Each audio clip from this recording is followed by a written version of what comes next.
En la Agenda Sibarita con mi compañero Adrián Barros desde Caracas, Venezuela, y ya le damos entrada a nuestra invitada especial porque vamos a hablar de las neurociencias, de todo lo que es el mundo, bueno, de eso, de las neurociencias. Ella es neuroarquitecto y bueno, es arquitecto y se ha especializado en la neuroarquitectura. Le damos la bienvenida a Andrea Valenzuela. Andrea, ¿cómo estás? Hola, muy bien, gracias por la invitación. No, excelente tenerte aquí porque esta información es tan interesante y tiene mucho de que, o sea, hablar de este tema es tan amplio, pero vamos a ir primero, ¿qué significan las neurociencias? Para ya ir entrando en materia, para que entiendan todos los que nos están escuchando y viendo vía streaming, de qué se tratan las neurociencias. Bueno, las neurociencias se basan en el estudio del ser humano, del cerebro, y busca toda esa parte moderna de la ciencia en sí, porque se puede trabajar a través de estudios específicos como electroencefalogramas, como mediciones de ritmos cardíacos, todos estos datos que pueden arrojar en un determinado estudio para algo en específico. Entonces, esas son las neurociencias como tal, ¿no? Cuando tú estudiaste arquitectura, ¿pensaste que ibas a estar involucrada en el mundo o ya había unos visos de que las neurociencias tenían que involucrarse con los espacios? Bueno, honestamente no sabía nada sobre las neurociencias, ¿no? Esto es algo que ya ¿Y es relativamente nuevo? Sí, por supuesto. Pero sí, cuando estaba pequeña, sí tenía como esa capacidad de poder apreciar los elementos del entorno y saber que, bueno, buscar una iluminación más cálida me hacía sentir mejor y eso era lo que yo buscaba, ¿no? Entonces, de alguna manera, antes de estudiar arquitectura ya tenía como esa percepción del espacio y quería hacer eso, lograr esos estímulos para poder sentirme mejor. Porque las neurociencias son un conjunto de disciplinas que estudian el sistema nervioso, el cerebro, la médula espinal y las neuronas. O sea, este es el objetivo como de las neurociencias. Ahora, ¿cómo la adaptamos a la arquitectura? Es la pregunta que todos nos hacemos porque de pronto no sientes que a lo mejor la plantita que tienes en una esquina es parte fundamental para tú tener un bienestar. Cuenta a la audiencia de A Media Mañana en la Agenda Sibarita, ¿cómo podemos involucrar? ¿Qué es cómo se define? Ya lo dijimos, pero ¿cómo se involucra la arquitectura con las neurociencias? Bueno, la neuroarquitectura es un enfoque, como había dicho, más moderno, porque va a estudiar justamente cómo es ese trabajo en función del cerebro, cómo esos estímulos van a afectar tus procesos sensoriales y cognitivos, las conductas y las emociones. Por lo tanto, cuando hacemos este tipo de investigaciones, vamos a buscarlo o vamos a tomarlo de dos formas de ver la neuroarquitectura. Una, que es la experimental, donde podemos ver datos que están justamente trabajados bajo estudios específicos, con objetivos específicos, por ejemplo, en entornos específicos y son directos. Es un resultado directo. En cambio, cuando no tenemos, y también esto lo hacen equipos de trabajo que están especializados justamente en este ámbito de las neurociencias. Si no tenemos ese recurso y no contamos con este equipo, también podemos dirigirnos a la neuroarquitectura más literaria, científica, buscando bases más confiables en internet o mediante bibliografías o libros que ya hayan tenido este tipo de datos y esta información que sea una guía para nosotros. Adrián. Esto de la neurociencia, Andrea, te saludo, ¿no? Gracias por acompañarnos el día de hoy. Salud. Un gusto tenerte por Gracias. aquí.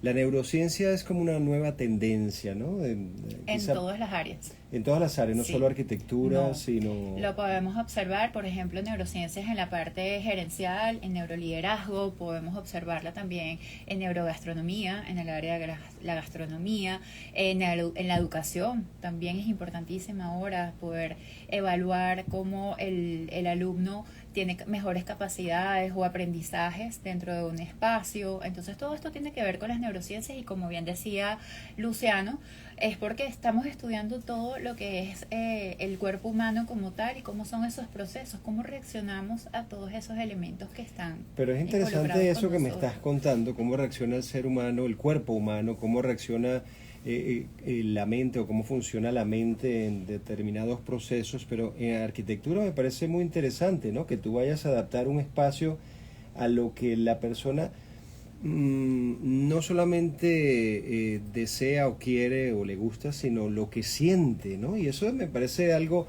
hasta complejo, ¿no?, de determinar, porque tú que haces un estudio casi psicológico de la persona para recrearle o hacerle un ambiente. Exactamente. Eso es lo que busca la neuroarquitectura, es ayudarnos con esos recursos y poder mejorar los espacios para que las personas se puedan sentir bien y que puedan mejorar sus condiciones también de salud.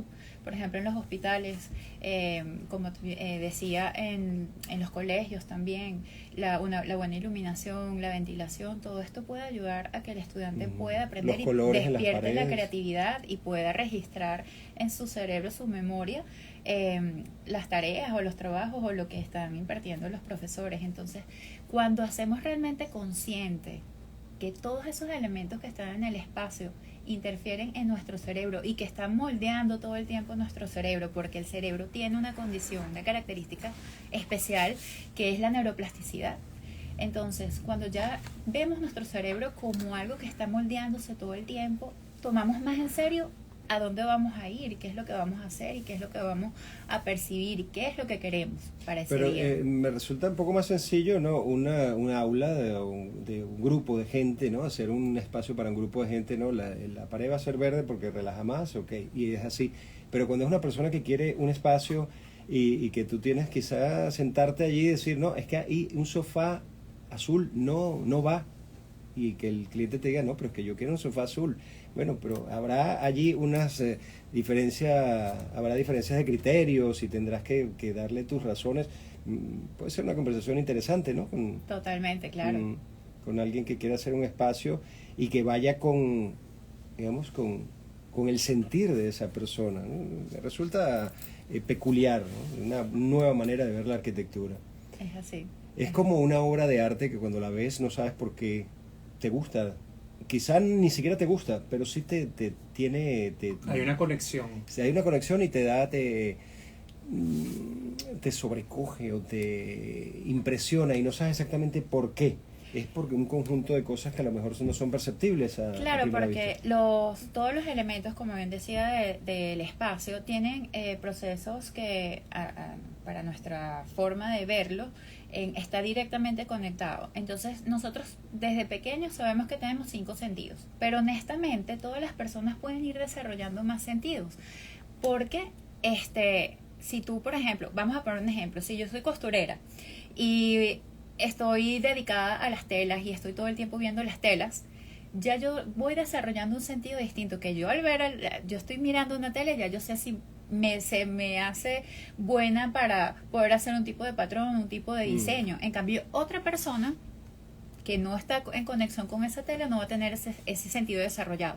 Todas las personas tenemos capacidades diferentes y las desarrollamos de acuerdo a las experiencias que vayamos teniendo. Entonces, si el espacio a mí me permite conectarme con algo, como dices, con un cuadro, es porque en efecto yo tengo algo que me relaciona, o de repente tengo algo en el sentido con el arte, algo que ya viene registrado en mi memoria, en esos mapas mentales, que me hace conectarme con eso. Y sucede también con el olor, los aromas de los espacios. Muchas veces hay personas que les encanta un aroma a lavanda y les parece relajante, pero otras personas encuentran el olor como un poco desagradable, y esto es porque el olfato es el único sentido que está conectado directamente con el sistema límbico, que es el encargado de todo el tema de las emociones.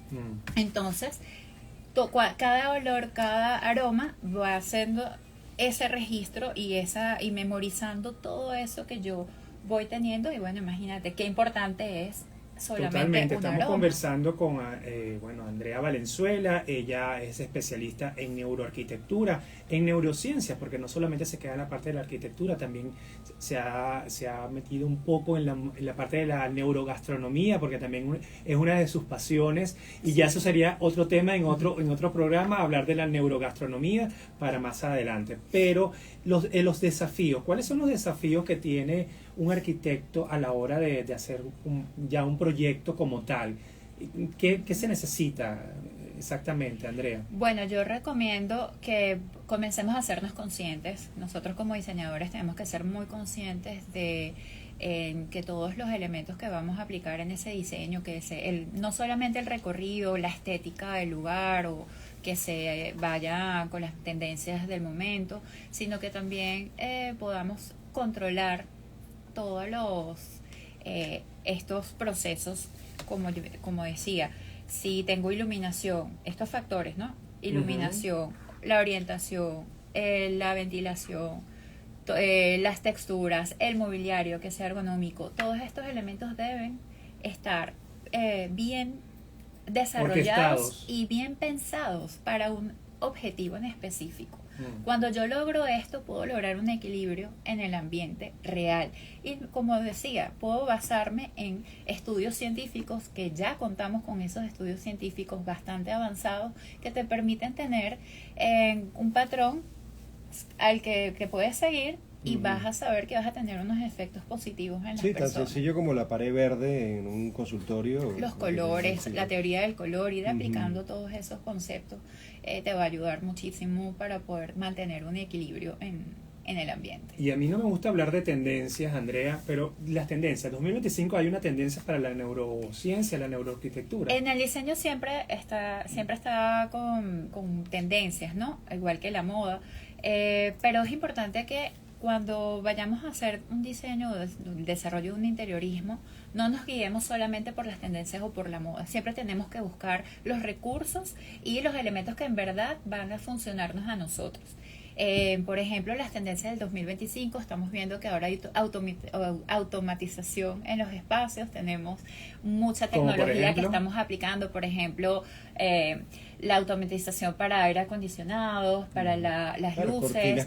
Yo tengo aplicaciones en mi dispositivo móvil que con un solo clic puedo apagar todas las luces o cambiar la temperatura del lugar, y con un solo clic puedo tener un ambiente distinto. Puedo de hecho clasificar distintos tipos de ambientes para la noche, para el día, para una cena. Entonces esto me permite generar un entorno que sea la tecnología adecuado. Es positiva para este tipo de cambios. Es positiva, por supuesto, y de hecho muchos diseños y muchos proyectos se están basando en esto, pero aparte de esto también la parte natural, el efecto biofílico del diseño es fundamental. Estamos buscando esas partes más autóctonas de lo artesanal, la cerámica, los tejidos, los bordados. ¿Por qué? Porque eso nos lleva a la naturaleza y nos hace sentir en algo más confortable, algo más conocido.